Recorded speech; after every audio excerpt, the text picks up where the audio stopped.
It seems to me that it is injustice that drives Tommy Robinson, the injustice of the state not listening to all the warnings about the grooming gangs, etc. Do you agree it's injustice that drives Tommy Robinson? Well, the injustice of... So when the police froze my assets, and again, if you understand how driven I am on issues and how successful I want to be, or I wanted to be, and every minute of every plan, I've got a plan. I always had a plan. I'm going to do this, I'm going to buy that house, I'm going to build this, I'm going to get this, and this is what... And then the police come in after 3 or 4 months and they froze every one of my assets. They took my businesses, they closed down my bank accounts, they froze everything for 4 years. So for this simple, really technical case of mortgage fraud that no one lost a penny from, his assets were frozen for 4 years and all his businesses ruined. By any normal standards, simply signing the guarantee on a mortgage form and causing a technical fraud would not cause a person to lose their entire set of businesses, would not cause a long-term imprisonment, and would not cause imprisonment in a high-security prison where your life is constantly put in danger. But then, of course, all of those charges could have disappeared if he'd agreed with the state to become a mole, a spy inside the EDL. He turned that down. Now, let's move on and see what other convictions Tommy Robinson has. Okay, I went to... England were not allowed to wear the poppy. England were playing on Remembrance Sunday. Yes. So I flew to Zurich, to FIFA's headquarters, and I climbed on their roof with a banner, and I was convicted for that. That's one of my convictions they talk about all the time. Okay. Another conviction was I went to London again for Remembrance Sunday. During a 2-minute silence, there was gangs of Muslims who were burning poppies, shouting "burn, British soldiers burn." I asked the police why they're allowing them to do that, and they said it's free speech. It should be noted here that complete double standards apply. It's free speech when the Muslims are burning the poppies. But it is not free speech when you do anything to upset Islam. So let's just take a look at what happened with free speech to Lawrence Southern. Having seen an article in the UK declaring the question was Jesus gay and that caused no offence, she decided to do a poster saying Allah is gay and display it in Luton. However, this freedom of speech was soon restricted because it caused offence. In case it's offensive, I've had 3 or 4 people come up. Because people I find it offensive. I find it very... I'm offended that people think that Allah is not for gay people as well, that Allah is not for trans people as well. That's not what Allah is a gay guy. But that's not what you're saying on there. Allah is a gay That's guy. not what you're saying on there, is it? That is deceiving to it. I'm taking offence to what people are saying to me It constitutes a here. public order offence, okay, and I cannot allow you to display these out here. Okay, people are coming up to us and telling us that it's offensive, and we're potentially going to have a situation on our hands, okay, where people are going to start becoming injured, okay. People are going to get injured. Because people are taking offence to what you're saying. And what you're displaying, people are telling me is offensive and they're taking offence to it. Okay, therefore for your safety and for the safety of everybody else, okay, to prevent any public order offences from occurring or taking place, I need you to remove these from your desk, hand them over to me, and you cannot display them or dish them out. Committing a public order offence, okay? And I'm concerned that if you continue to display these, okay, not only your safety but the safety of other members of the public will be at risk, and I cannot allow you to display these. So in this case, with Laura Southern expressing her freedom of speech, she causes offence, just like Tommy Robinson was offended. But in this case, of course, she's going to get arrested for it. Because now in the UK, we no longer have freedom of speech, in particular when it comes to the subject of Islam. The really important point here, of course, is that the police are protecting the people who could cause the violence and actually threatening to arrest the people who aren't causing the violence and who are acting within the law. Therefore, the police are protecting, in this case, the potential lawbreakers. So with this double standard injustice, let's see what happened with Tommy Robinson. It was the National Remembrance Day, Poppy Day.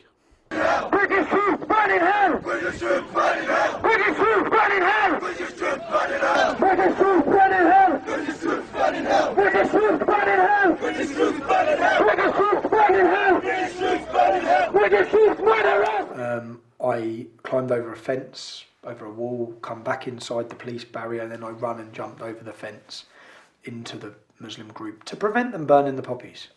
I was arrested. I was prosecuted. In fact, what happened in this case was Tommy jumped and first grabbed the ISIS flag, and he was then charged with assaulting police officers. But it was only when the video was produced showing he did not assault the police officers that the charge was changed. Tommy was fined £350 for that, and the poppy burners and ISIS flag holders were fined £50. That's one of my convictions. I illegally entered America. Yeah. I feel like I'm in a confession box. I'm only joking. You are. We're finding out who Tommy Robinson is. So in 2010, I went to America. I had meetings lined up to meet some highly influential people, congressmen. But by this time, had you left the EDL? No, this was during my height of the EDL, 2010. What they tried to do here was make us an extreme fringe voice. Now, if I was successful in America with the people and the influential people I'd be meeting, that would have changed that. So you went to America against the law because you weren't allowed to go to America? Well, I was allowed to go. I've been there 3 times in 3 years. But then when I went to go in 2010, they held me at JFK Airport. And they told me quite clearly that the British had told them not to let me in. Right. And there's usually discrepancies. They can usually allow things, but they've got no allowance here. You're going back. Yeah. So they sent me back. So the next year, I took my friend's passport. And yes, I illegally entered America. Yeah. And I knew full well what I was doing was wrong. Why did you do it? To meet influential people? No, to give a warning to America. I feel that, do you know what? I wish someone would have come to this country, to my town, 20 years ago, 30 years ago, and said, this is what's going to happen. And this is how it's going to happen. So your actual reason for breaking the law in this case was to give a warning to America? A warning to America that Those are your deep convictions. That I knew full well. Do you know what? I was scared because I thought if I get caught in America, I'm going to do time in America. And people say you've got a few minutes before you're sexually abused in an American prison. So I was scared, yeah. But I felt that again, I know it's a law and I shouldn't have broke it, but I felt that my warning to America. I gave a speech. I got in. Yeah? And I gave a speech in New York, and I spoke after the New York State Centre. I didn't cause any trouble. What name did you speak under? So I used a passport under the name Andrew McMaster. Yeah. When you gave the speech? Tommy Robinson. So you actually got inside America and then declared to the Americans, yeah, they all knew. So I gave a speech as Tommy Robinson. I flew home the next day. I spent 2 days there. Do you know what? If I knew I was going to get 12 months in jail, I'd have spent 2 months there. I was gutted. But I come home to the UK. I was arrested 6 weeks later by British police. I was remanded instantly into prison, and I spent 22 weeks on solitary confinement for that crime. Yeah. And do you know, before I went, this is the thing that gets me. Before I went, I researched it all. And I looked into who had used fake identification. This is what the crime was. Abu Qatada come into this country on a fake passport. He didn't go to jail. A young girl had gone to fight for ISIS on her sister's passport. She didn't go to jail. I looked at all these different people and I thought, okay, sound. So in America it's a bad problem. In Britain it's not. But obviously I got 10 months. That's my other conviction. 10 months in custody for that. Tommy has had 2 contempt of court cases. The first one was outside Canterbury Town Court, where he was attempting to film 4 Muslim defendants, accused of raping a 16-year-old girl. As it happens, they all were sent to jail for that rape. Tommy was surprised that given the DNA of all the 4 men had been found on the girl, that they'd be bailed, and were running the same shop that they were running before where they raped the girl. The problem was that other girls were still going into that shop, and so Tommy objected to the bail and he wanted to expose it. He made the mistake of filming on the steps of the court, and to film on court property is against the law and is contempt. However, you will often see reporters reporting on the steps of a court, but with Tommy it's against the law. But now let's look at how months later he was arrested for this civil offence. Obviously your camera's on, that's fine. You're arrested on suspicion of content of court on the 8th of the 5th, 2017 at Canterbury Court.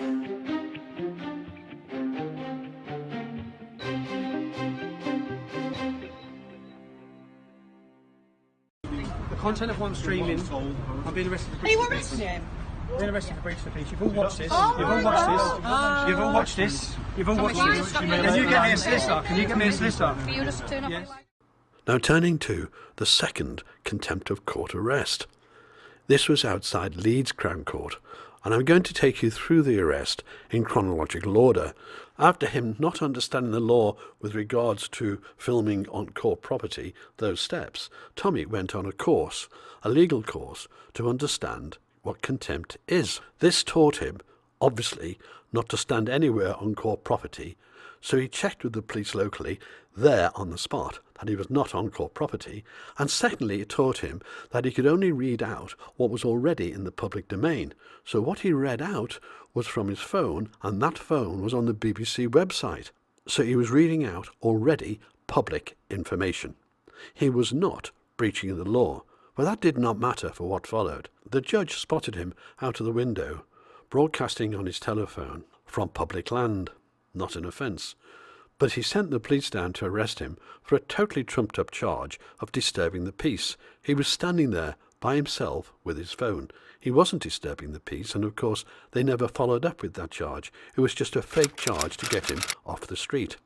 It turned out he was to be jailed within 5 hours of being arrested, and he was jailed for contempt of court. In that proceeding, he was not told what he had said that was wrong. He was not allowed his own lawyer. He was not allowed any mitigation to explain. He was not even asked whether he wanted to plead guilty or not guilty. It did not matter. He was going to go to jail within that 5 hours. He was also denied full access to his appeal lawyers. These are facts as listed by the Court of Appeal when they granted him a new trial. Tommy was jailed on a Friday, and there was a bank holiday Monday following that Friday, so the court convened again on the Tuesday when the defence lawyers of that grooming gang claimed that Tommy had prejudiced the trial. But the judge and the CPS had over the weekend actually seen what Tommy had transmitted and confirmed that there was no prejudicial statements issued by Tommy. Tommy Robinson did not prejudice the trial, but that judge still left him in jail. When the judge had Tommy's statement with all these facts in that retrial, he referred the matter up to the Attorney General. This, of course, only came out much later, after the Court of Appeal granted Tommy a retrial. Because the fact is that the state had totally mucked this up, and even today we await the response from the Attorney General. A response that may be quite difficult for them because the state had simply breached the law. He was clearly innocent. Yet all you heard from the mainstream media in this time was that he had pleaded guilty. Not true. It was a sham kangaroo court to get him off the streets. That's our After he belief. was released, I must Channel admit. 4 What do you News. think this is all about? The contempt of court which he pleaded guilty to, or a freedom of speech issue? Well, certainly it's a freedom of speech issue. And of course there, Channel 4 was wrong and that gentleman was right. And then they failed to report in any way fully the Court of Appeal. They said he got off on a technicality. A technicality? And of course now, no response from the Attorney General. It's gone all quiet. A hot potato that demonstrated the total bias of the state towards Tommy Robinson and the total abuse of the judicial power exerted by the state on Tommy Robinson. So when there is injustice, how do the public who know about it react? There is a growing division between the ruling class, the media, and the people. And this division is based on injustice. But the injustice of Tommy Robinson's trial was not to finish there. What happened in prison to Tommy Robinson was nothing short of shameful. Wrongly, Tommy was imprisoned as a criminal, which he should not have been. He should have been imprisoned under a civil offence. And then, after 2 weeks in a safe prison, Tommy was moved to a prison which had the highest density Muslim population of any Class C prison in the country. This meant that the prison authorities had to imprison Tommy in solitary confinement, and there he stayed for 10 weeks, way past the limit that defines that process, as human torture. What follows is some exclusive footage of Tommy in jail. He is pacing around a yard that he's allowed to pace around for just 30 minutes in every 24 hours, often with other prisoners, Muslim prisoners, abusing him. I was a political prisoner, 808 4CD, I was 2 months. I lost 2.5 stones, did 2 months of solitary confinement, 33.5 hours a day in the cell. Now, some people would think I was angry about the situation. If I was angry, I'd be accepting my own victimhood. I may be their target, I'm no one's victim. And to be honest, the support I've received on the outside has kept me smiling the whole way through this. I come down here, this is all I get to do. I see no one. For what? I've committed no crime. It's insane. This is my little walk. Okay.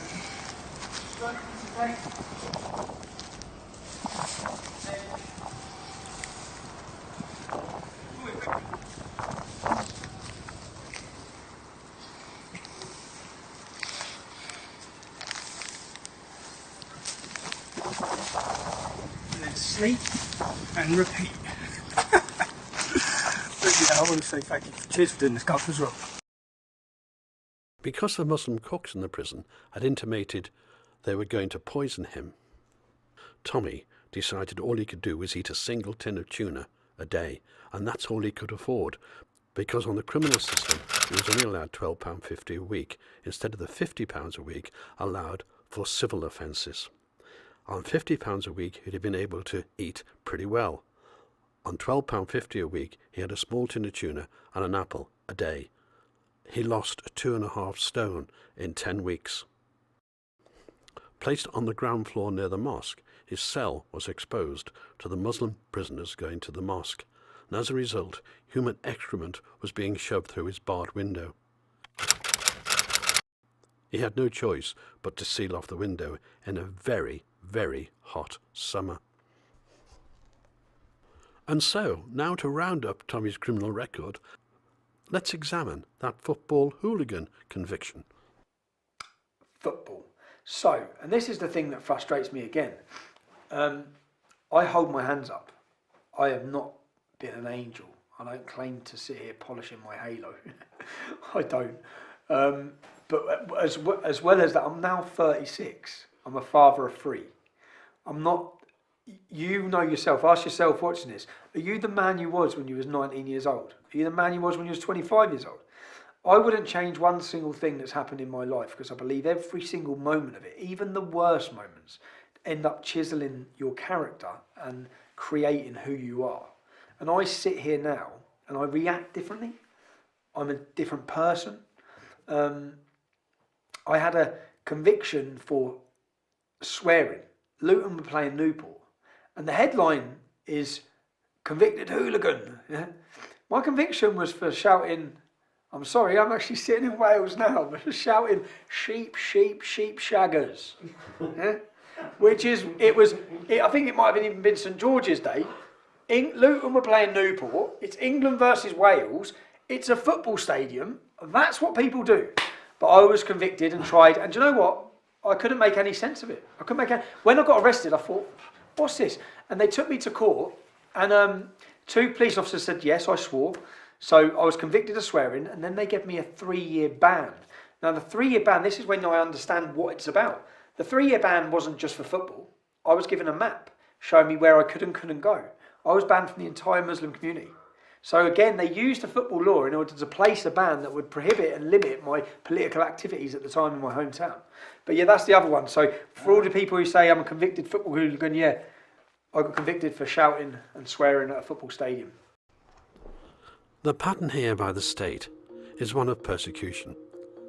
The football incident for swearing in a football stadium, well, let's face it, if you actually arrested everyone for that, you would have empty football stadiums.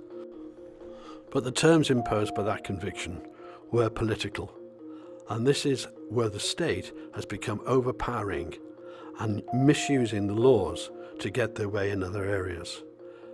This overbearing attitude of the state simply has to be corrected in any democracy. But now let's start to examine in more detail the media bias.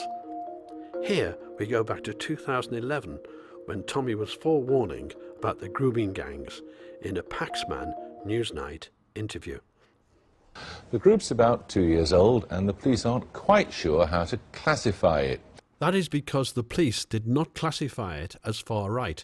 It invited in all religions and all races, including Muslims. They're vehemently anti-Islam, yet also have non-white and gay members. That is right, because Tommy is not a racist. So in a moment, I'll talk to their self-styled leader, Stephen Lennon, the man who goes by the pseudonym Tommy Robertson. Well, Stephen Lennon of the English Defence League is here now. English Defence League, what are you defending England from?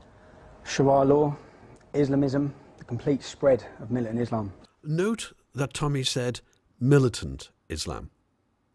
The interviewer Paxman will now try to get him to blame all Muslims. He will continually refuse to listen to what Tommy Robinson is saying. Which we're seeing in our towns and cities across the country. And yet you say you're not against Muslims. No. They could join your organisation, but you are against Islam. We're against Islam taken in its 7th century barbaric form. Paxman yet again trying to distort what Tommy says. Being against all Islam, Paxman is trying to get him to say, when Tommy is completely stating it quite clearly, it's against the extreme form of Islam. Well, Which, your when it's direct taken, quote is, I'm not against Muslims, just Islam. Against militant Islam. Now Paxman, the third attempt to distort what Tommy has just said. And when I say Islam, taken in its 7th century barbaric form. If Islam was to evolve, which it needs to evolve, to fit in with Western democracy, which is clearly not. Clearly there's a problem. Clearly the English Defence League is a phenomenon that swept this country. And with the issues I'm talking about, Jeremy, if I ask you, do you know anyone that's hooked on heroin sold to them by Muslim gangs? You probably don't. I do. Do you know any beautiful girls that you went to school with that are now wearing a burqa that don't see their family? Probably don't. I do. Do you know anyone who's been murdered by a Muslim gang? You probably don't. I do. Do you know any 15-year-old girls that you know that you've grown up with that have been raped or pimped? You don't. So I don't expect you to understand the issues. These are all personal issues of yours. Now, quite bizarrely, Paxman is trying to make out that these rapes, these things going on, these crimes, are just personal issues of Tommy Robinson. Personal issues in towns and cities like mine that are happening, and they're not happening with the Sikh community, they're not happening with the Jewish community. And indeed, they're not happening with most Muslims. No, they're happening within the Islamic community. That's what I'm saying, that it's an Islamic problem. And when I'm just a simple person, so I'm just a normal person, but when I'm looking at, I have to look for where this hatred is coming from. So are you seriously suggesting there aren't white drug dealers and there aren't white gangs? Of course I'm not, no. Or Sikh gangs or any other kind of... No, I'm not, but I'm saying some of these specific issues are coming from the Islamic community, solely the Islamic community. Terrorists wanting to blow us up, constant hostile activity towards our youth, all these problems, and from sitting back, there's got to be something it's coming from. None of the other communities are spreading it, so we're a symptom of the problem. The English Defence League are a symptom. You're claiming that community is spreading it. Actually, what we're talking about Members here... of the community. Yes, exactly, as you could talk about members of the white community doing all sorts of atrocious things. Yeah, but not 24-year-old groups of 10 of them hanging around outside school gates. You've never seen a white gang? And purposely targeting... Never seen a white gang? Are we going to pretend that Muslim groups are not out there purposely targeting our youth and pimping them? Some 84% of these crimes are committed by men of Pakistani origin. And of course, there are other Muslim origin crimes being committed, resulting in some 90% of convictions being from Muslim men. But adult Muslim men only represent about 1% of the United Kingdom population. Are we going to pretend it's not happening? You're not pretending white people aren't doing that? Then not in the same manner, not in the same group. They're saying it's a cultural thing which is going on within their community. And no one dare say it. I sat and watched Question Time, and when I watched Question Time, all I could see our political leaders was trying to explain that Jack Straw could have dressed it up a little bit better.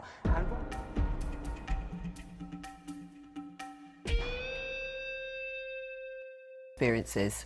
Yes, I mean, of course I recognise it, and although no one's mentioned it this morning, I mean, it's abuse of young girls, typically by men, has no ethnic boundaries, but this particular kind of gang abuse is particularly, I'm sorry to say, but it's just true, it's particularly prevalent amongst the Pakistani heritage community. So it's not actually amongst the Indian heritage community, there's a bit of that, or the Bangladeshi one. It's something wrong inside the culture of some Pakistanis and their groups. Whilst it's in the UK that Pakistani men are the predominant group in the grooming gangs, in other countries it's Afghans that are the predominant group, and in other countries Somalians that are the predominant group. The common denominator here is that they all come from the Islamic community. Now, we've had examples of this in my former constituency, where I'm still heavily involved in local matters. Happily in Blackburn, because there had been very good coordination between the police and the social services, we didn't have any cover-ups of what was going on, and we were able to nip it in the bud. But in adjacent towns, including Rochdale, and across the Pennines in Rotherham, you've had these terrible examples where the social services and the police really covered their eyes at what was going on with disaster. And talking about these girls like they're statistics. They're not statistics. These girls are... Well, whose daughters do you think these are? Whose sisters? They're ours, in working class towns and communities. And people are fed up of what's going on, and it is being ignored. For 20 years, our councillors and the leaders from the Islamic community have conspired with the police to not deal with Muslim pimping gangs. They've allowed systematic rape of our youth for the fact of being scared to be called a racist. Although you know perfectly well that this happens in all communities with a tiny minority of people. Your broader point is to tar the whole of the Muslim community. I'm not tarring the whole of the Muslim community, no. Well, you keep saying that the Quran is an evil book. I didn't say that, but I will agree with you on that, but I didn't say that. What I'm saying is that there is a root problem. We're all symptoms. All these things are symptoms. We need to... Don't waste your money. The government are going to waste their money doing an in-depth investigation into these Muslim paedophile gangs, yeah? Don't waste your money. Do an in-depth investigation into the Quran. All of this hatred has got to be coming from somewhere. Because every time we hear a philosopher or an expert on Islam who's a non-Muslim, they'll tell you. Any Muslim who takes the Quran seriously is, in your view, an enemy of this society. No, any Muslim that takes it in a 7th century barbaric form. In that case, so you believe in some sort of revised Quran, do you? I believe they need to revise it. I believe... Who should do the revising? 97% of imams who are teaching in this country are from abroad. So that means these imams are teaching the same form of Islam that is taught in Saudi Arabia, the same thought that is taught in Pakistan. In Saudi Arabia, you can't have a Bible. Both of these countries are Sharia-driven hellholes without being rude.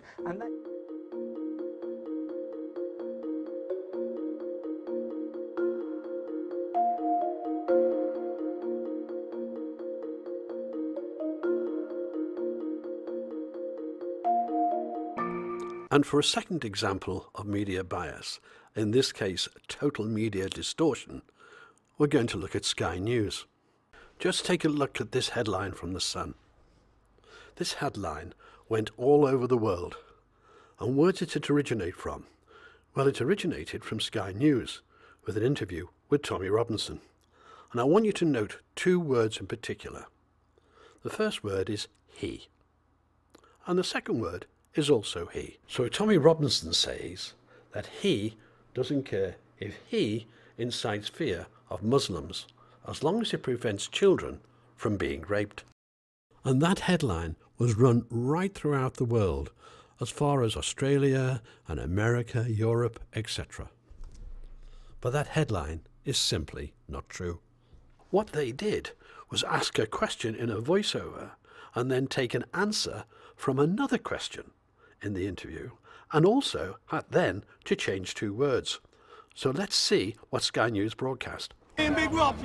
Villain to some, but glorified outside court today. There's no doubt he's become a public figure, but I put it to him that, as with terrorism, his opinions on grooming gangs risked demonising an entire community. So there is the question. It's about his opinions demonising an entire community.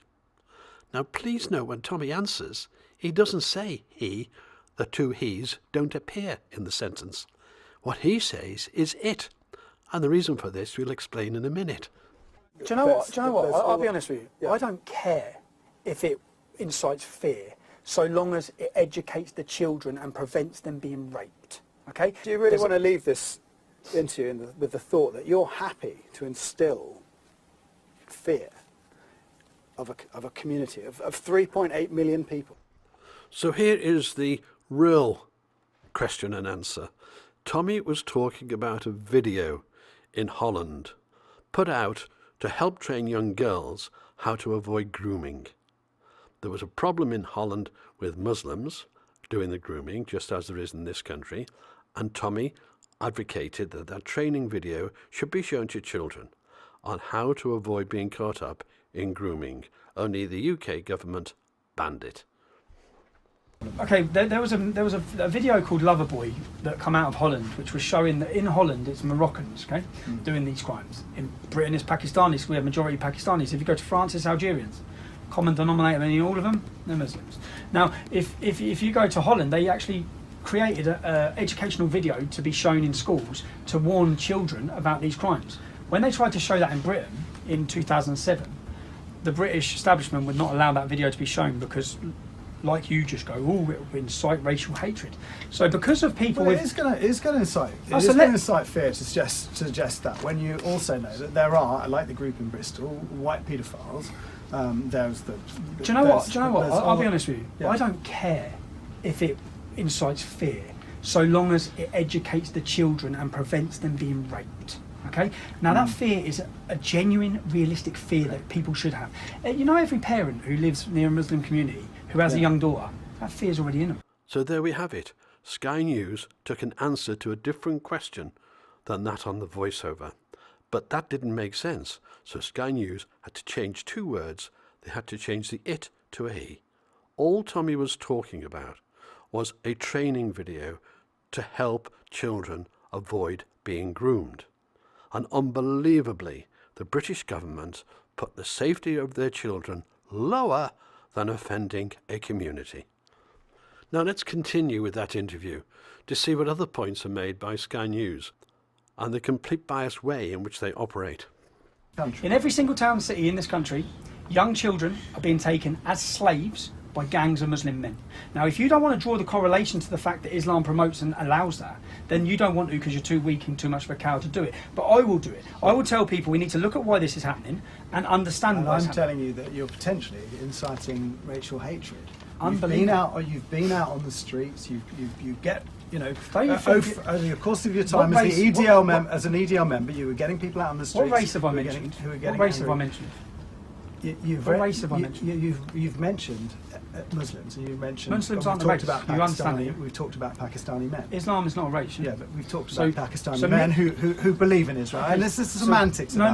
Whether it's racism or Islamophobia. You can't make an accusation like that. Semantics. You can't make an accusation like that on TV and not back it up. Tell me what I've said that is inciting racial hatred. You're suggesting that people of a certain origin are more likely to be rapists or child paedophiles or take slaves. So let's now see what the current Home Secretary in 2018 says on the same subject. I've already been clear that I will ask difficult questions about the gangs who sexually abuse our children. There will be no no-go areas of inquiry, and I will not let cultural or political sensitivities get in the way of understanding the problem and doing something about it. We know that in these recent high-profile cases where people have been convicted, that those people are disproportionately from a Pakistani background. So that's actually factual by the grooming statistics and the rest. That's inciting racial hatred to you. That you are suggesting that there is a group within society who are more likely to be paedophiles. Which is exactly what the Home Secretary just did. You might say the same about the Catholic Church, for example.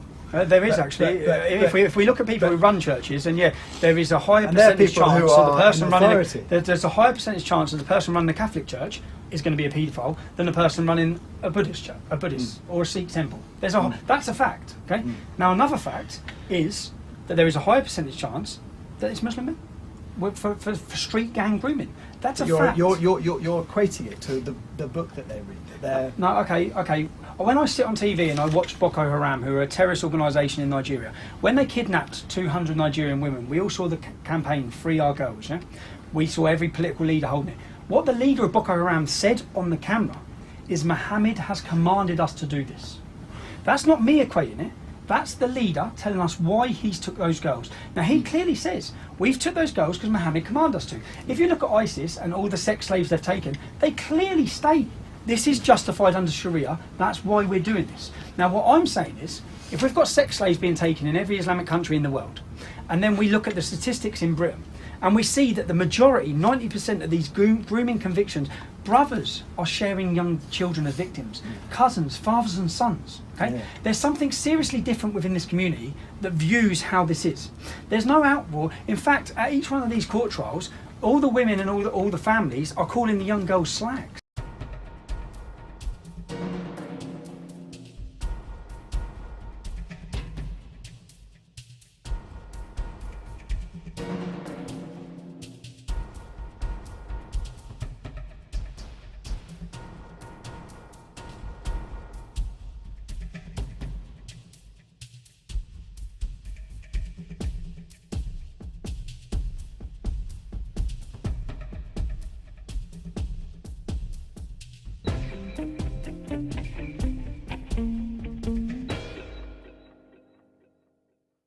Well, would you agree that throughout your life you've been pretty well a rebel?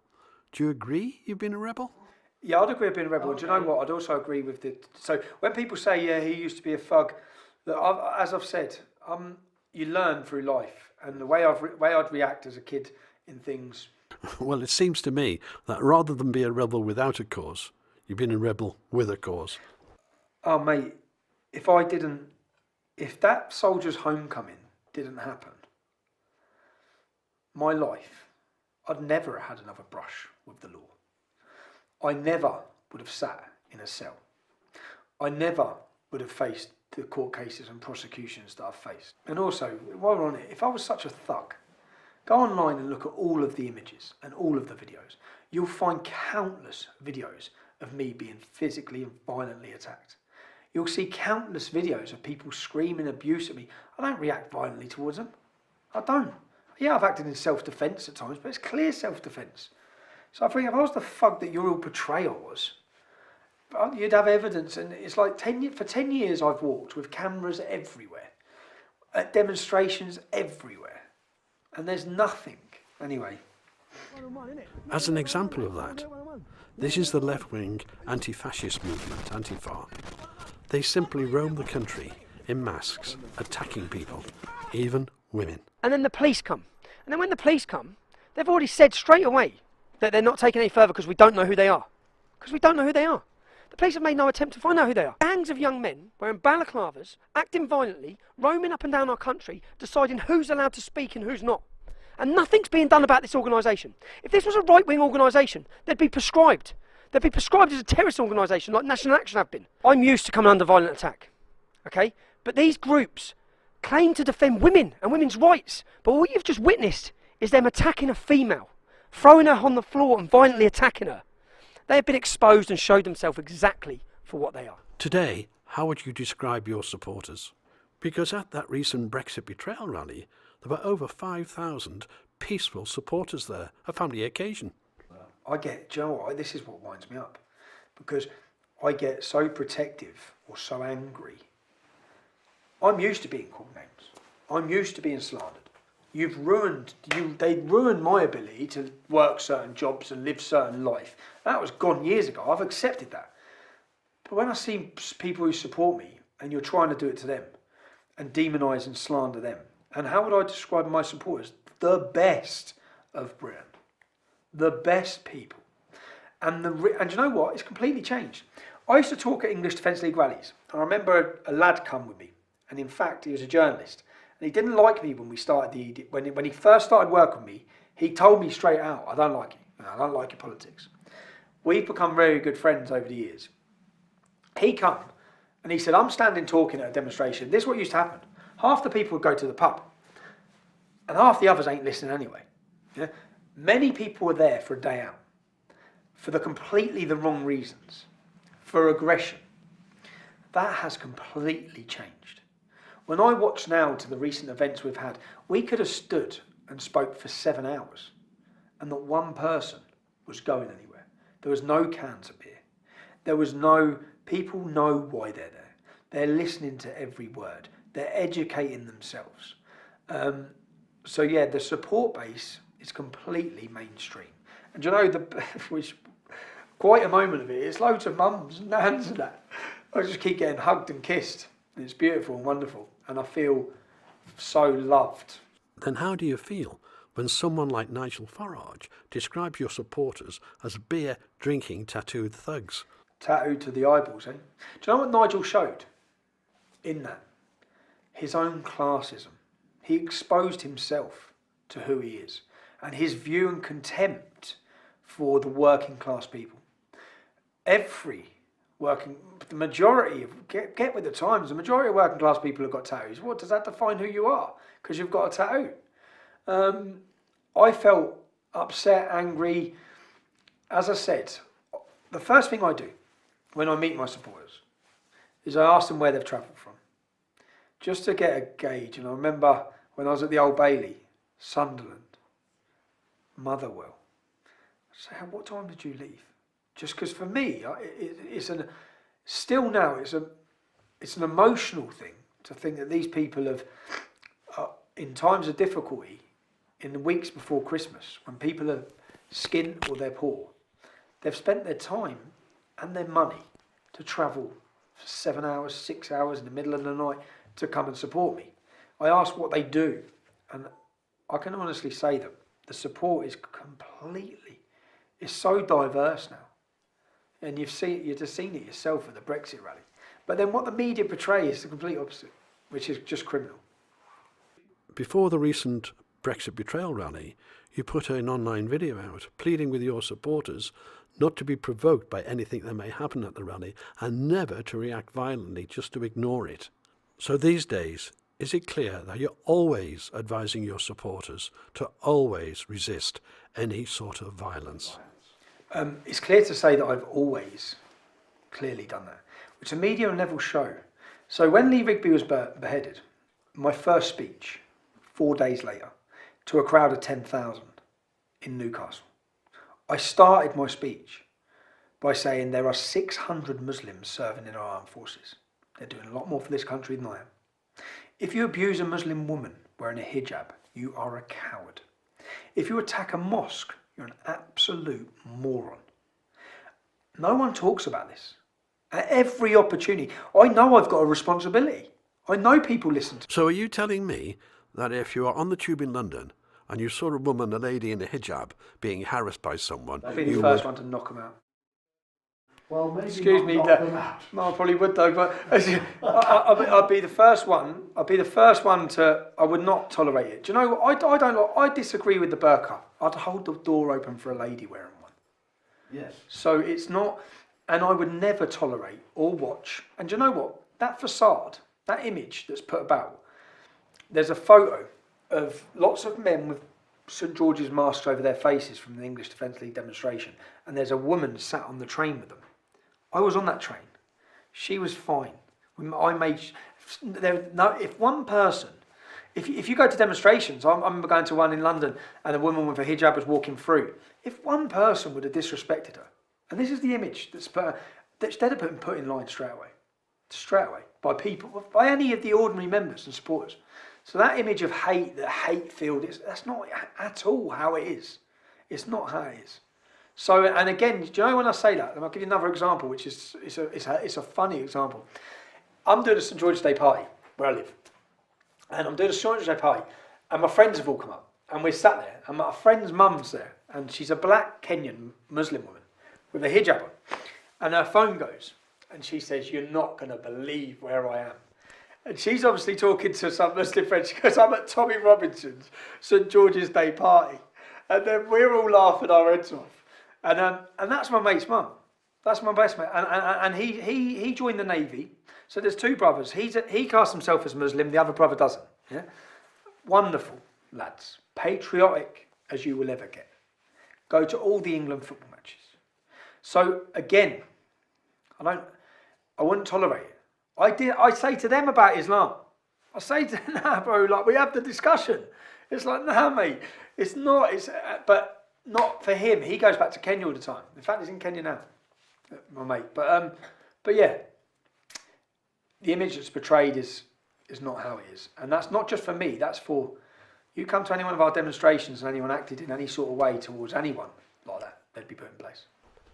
Let's talk about the future. You seem to be becoming involved in many other issues, a sort of social justice warrior, really. Do you ever see yourself becoming a politician?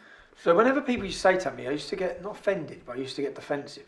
I say, I'm not a politician, I never want to be a politician. Because I have such distrust for politicians. The establishment, I despise them. Even the most recent Brexit situation shows you why. The Labour Party would traditionally be the party that my family would always have voted for and would always have supported. 90% of their MPs are middle class. I feel that there's never been a party that represents me or even anyone I know politically. But making a lot of noise like we have on the street, getting angry, it's not going to change anything. The realisation that it's through politics, and the only solution to solve the problems we have is through politics. Tommy, there is no doubt that as a person you're driven. What do you think is the best way to bring about change in the future? So, when I first started out activism, I was naive to think that we'd make a lot of noise and the political parties would all want to talk to us about the issues. And then the realisation that none of them would. And as the years have gone on, you can make as much noise as you want on the street. They do not care. They will only care when you start taking their seats. And there's no point being on the outside all the time. And you know, when I was invited after my acquittal at the Old Bailey to the House of Lords, and I watched the way Bercow and another MP, all of them actually, the way they hissed and looked down upon us, I then thought, do you know what would really rock the boat here, which is what our politics needs, is if I was sat in there amongst them, telling them on behalf of all the people who have had enough, all the people who despise the establishment, all the people who are scared for their children's futures, the realisation that politics is the only answer. And a movement has built, not about Tommy Robinson, a movement about oppression, about free speech, a movement of people who know the direction this country is going in is not right, a movement of people who are scared for the future of their nation and their children's futures. A movement has grown, and that movement must be politicised. Must be. It's the only solution. That's where I'm at. Gerard Batten, the leader of UKIP, has aligned himself with you. What would you say to your supporters about UKIP and Gerard Batten? I'd say to my supporters that Gerard has, I wasn't sure of Gerard. In fact, I was sure. One of the first articles I read when I was looking into Islam, 2004, was a pamphlet made by Gerard Batten. One of the first political figure awakened to Islam, Gerard Batten. When I met Gerard and I discussed with him, Gerard's not a career politician. He worked 30 years of his life. He's worked the jobs that you work. He's just like you. He's a working class man. And you know what? Over the whole Brexit March issue, I questioned. I look at people when new movements or new groups spring up. Here be gone, here be gone. That will stop. Because I know the pressure they're going to face.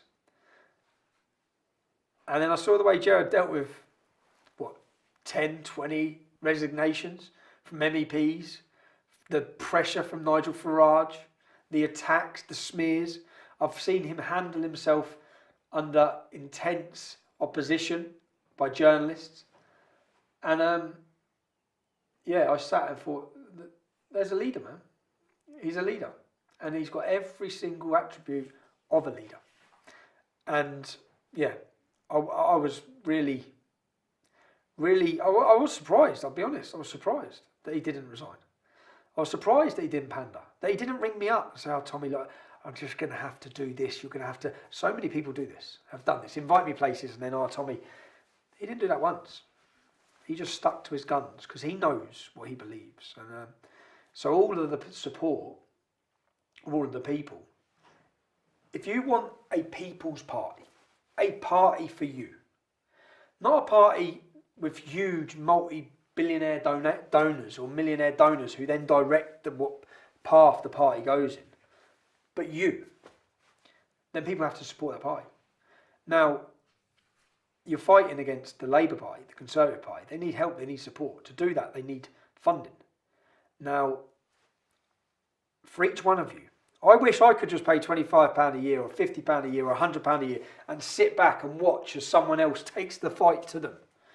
That's all, and I fully understand many people who fear losing their jobs, who fear social outcasting, who fear all these things. People aren't really asking that much. What they're saying is, just join. Let us do the work. Let UKIP do the work. Let Gerard do the work. Let them be your voice. Then, yeah, I'll tell them all to join UKIP. I'll tell them to strike fear, just like the famous Quranic verse. Strike fear into the heart of the disbeliever. Strike fear into the heart of the establishment. Join UKIP in your thousands. Anyone who reads your book, Enemy of the State, cannot wonder about the treatment you've had in prison. And in fact, since that book, your treatment in prison has been such that the evidence is that the state has conspired to kill you, as incredible as that may sound. What are your thoughts on this matter now?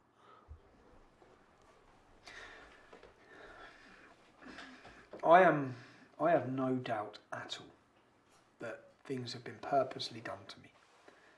And I think there'll be a lot of people, or the people who have conspired, will be sitting there, scratching their head, watching this, saying, it hasn't worked.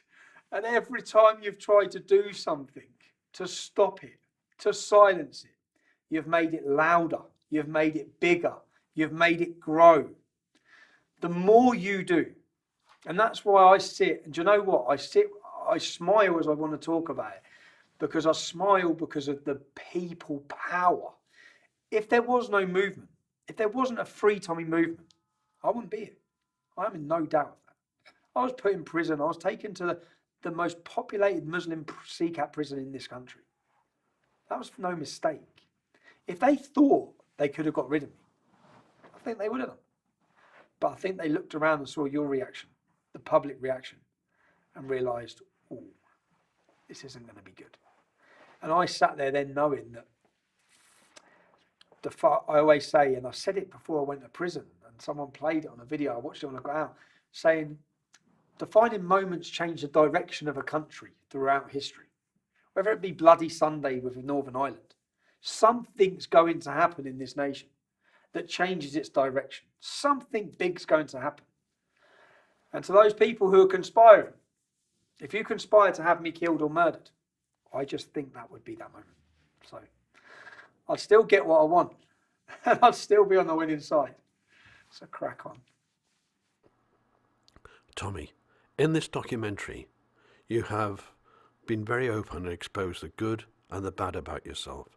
Is there anything that you would like to say to those watching?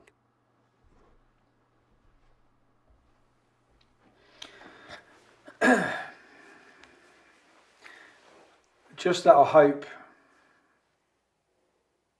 you understand that I care. But I genuinely care.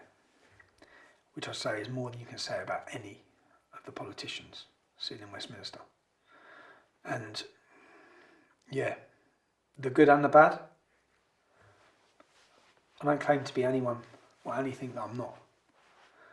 I was a young working class man trying to earn a living, and my life changed forever. And I wouldn't change one bit of it. And I think that if you sit there and you ask yourself this question, Is our country changing for the better? Has it changed for the better?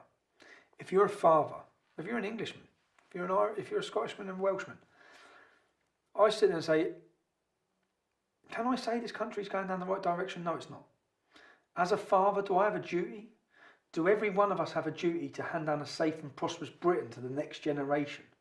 When you think about what previous generations gave and sacrificed, 14-year-old children pretended they were 16 so they can go and fight and die, so that we can enjoy the freedoms that we have now, so that we can live in peace. Are you doing enough? Are any of us doing enough to protect the future of this country? Join the movement. Support the movement. Thank you for watching.